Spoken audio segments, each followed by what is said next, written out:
Today ay magluto ako ng glutinous rice na Ilonggo style na Valenciana.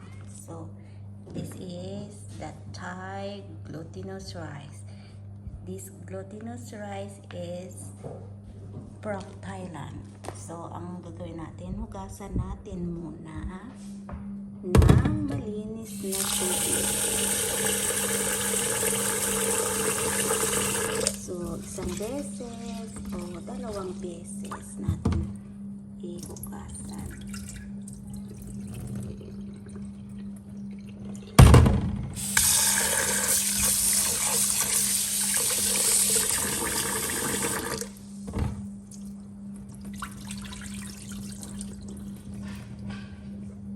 So, guys, okay na to.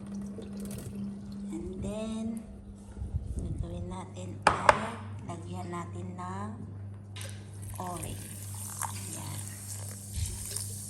Tapos, hayaan lang natin muna dito.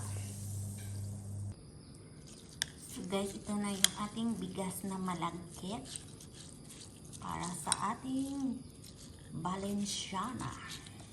So, Ilonggo recipe. So, simple lang ang ating ricados. May onion, garlic, green peas, pasas, and then kunting baboy, at then may red bell peppers tayo. So, umpisahan na natin sa paggisa yung ating mga ricados.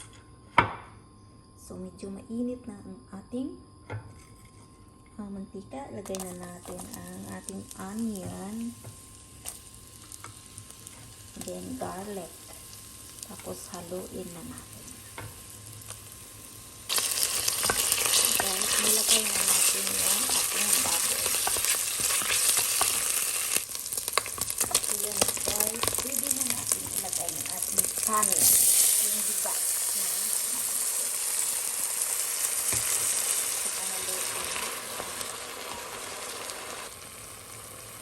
so guys, yan ang ating kanin na bigas na malagkit na gagawin natin na Valenciana. Lagyan natin ng 4 cubes na nilagay na sa tubig para maluto yung ating bigas. Ito ay luto ng mga Ilonggo. Hindi kompleto yung handaan pag walang Valenciana sa lamisa. So, medyo matagal na hindi ako nakakain nito. So, ngayon ay magluluto ako sa aking sarili. So, yan guys, tingnan na natin ang ating Valenciana. So, yan na yung hitsura. Luto na yung ating bigas. So, ilagay na natin yung ating mga ricados na pampakulay at pampaganda tingnan.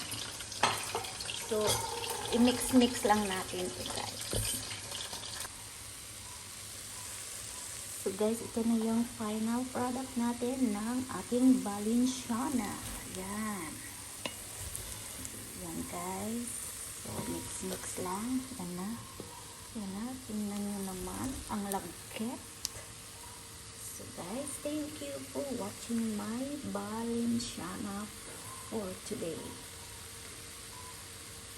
Yeah, don't forget to subscribe. This is Ilonggo recipe Valenciana.